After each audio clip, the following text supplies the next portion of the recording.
ప్రజలు వ్యక్తులకు కుటుంబాలకు వ్యతిరేకంగా స్పష్టమైన తీర్పునిచ్చి మీ విధానాలను మీ ఆలోచనలను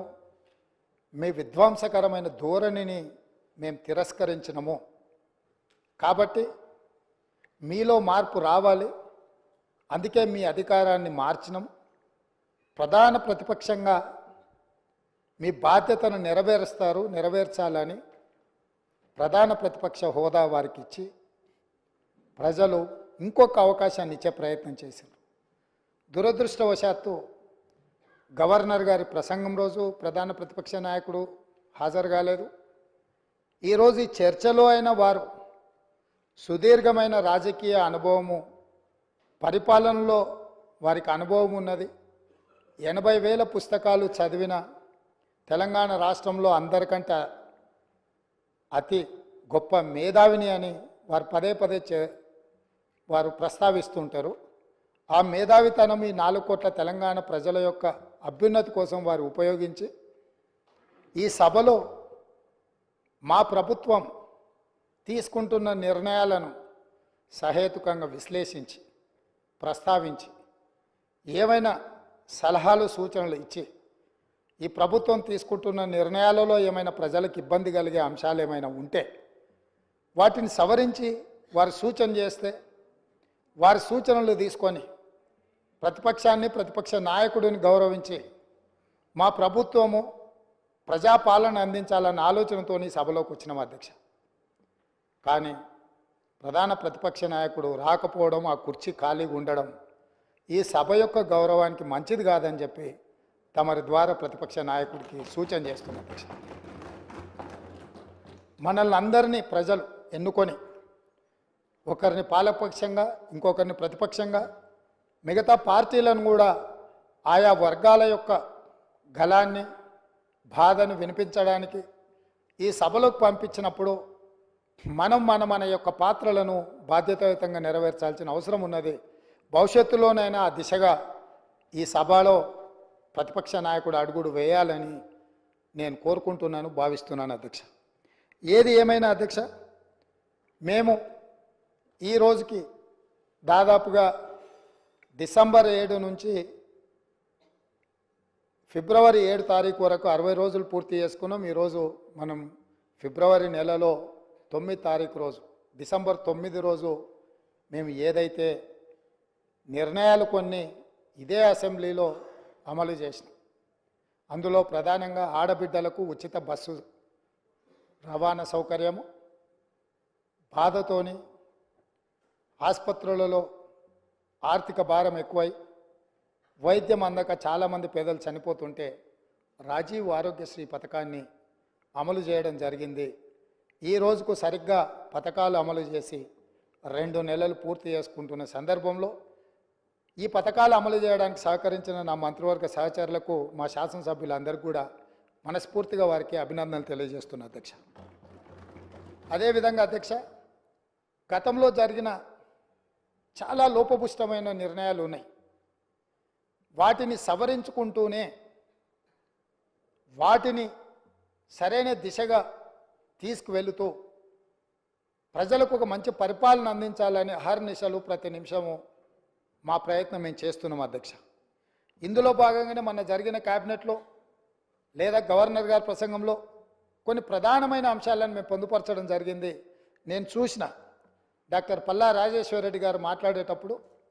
ప్రభుత్వం తీసుకున్న కొన్ని మంచి పనులను వారు అభినందిస్తారేమో అని అదేవిధంగా ప్రభుత్వం తీసుకుంటున్న నిర్ణయాలలో ఏమైనా ఒకవేళ వాళ్ళ దృష్టిలో సవరించుకోవాల్సిన సూచనలు ఏమైనా ఉంటే వారు సూచన చేస్తారేమో అని నేను ఆసక్తిగా విన్నా అధ్యక్ష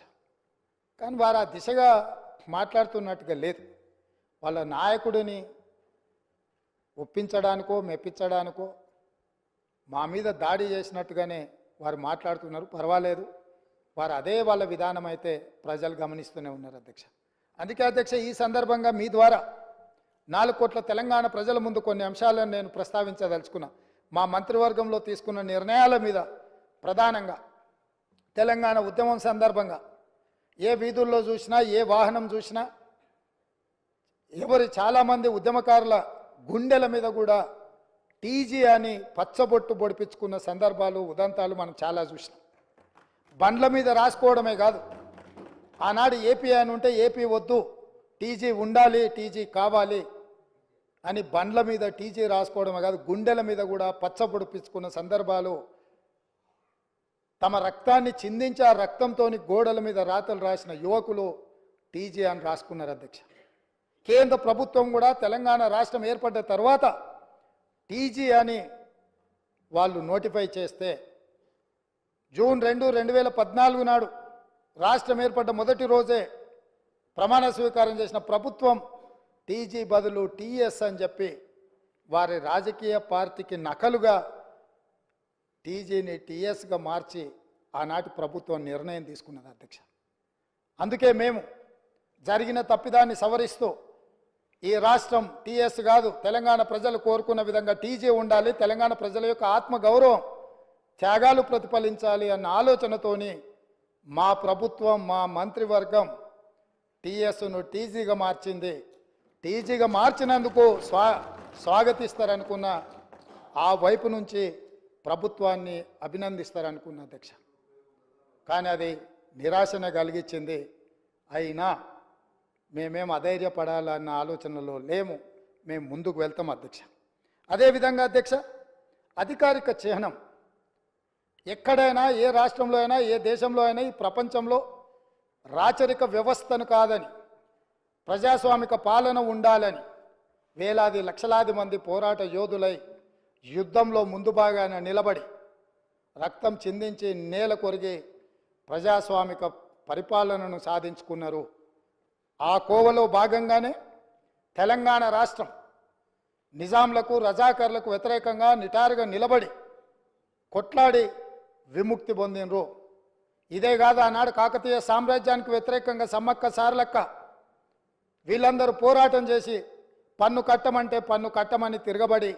త్యాగాలు చేసిన సమ్మక్క సారలమ్మ జాతర మనం ఈరోజు ఆదివాసి బిడ్డలు జంపన్న వాగులో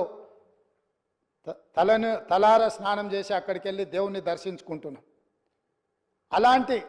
త్యాగాల పునాదుల మీద ఏర్పడ్డ ఈ తెలంగాణ రాష్ట్రం, పోరాటాలతో ఏర్పడ్డ ఈ తెలంగాణ రాష్ట్రంలో రాష్ట్ర అధికారిక చిహ్నంలో ఒక పక్కన చార్మినార్, ఇంకొక పక్కన కాకతీయుల ఆనవాళ్ళు ఉన్నాయంటే రాచరిక పోకడులు ఏ విధంగా ఉన్నాయి, పాలకుల యొక్క ఆలోచన ప్రజాస్వామ్యానికి వ్యతిరేకంగా రాచరిక పోకడలతో రాష్ట్ర అధికారిక చిహ్నంలో రాచదర్పాలు ఉట్టిపడుతుంటే ఇంకా కూడా మనము గులాములుగా వెట్టి చాకిరి చేస్తూ బ్రతకాల్సిందేనన్న ఆలోచనతోటి మా మంత్రివర్గం అంతా ఆలోచన చేసి రాచరిక పోకడలు, రాచరికపు ఆనవాళ్ళు ఉండడానికి వీల్లేదు. ఈ రాష్ట్రం ప్రజాస్వామిక రాష్ట్రం, ఈ రాష్ట్రంలో ప్రజలు ఎన్నుకున్న ప్రభుత్వం ఉంది, ప్రజాపాలన సాగుతుంది అని చెప్పి అధికారిక చిహ్నాన్ని మార్చాలన్న నిర్ణయం తీసుకున్నాం. ఆ నిర్ణయాన్నైనా వాళ్ళు స్వాగతిస్తారేమని చూసినాం అధ్యక్ష. గవర్నర్ గారి ప్రసంగంలో ఈ అంశాలన్నీ కూడా ప్రస్తావించిన ఎక్కడ కూడా వాళ్ళ యొక్క సానుకూలత ఈ విషయంలో కనిపించలేదు అధ్యక్ష.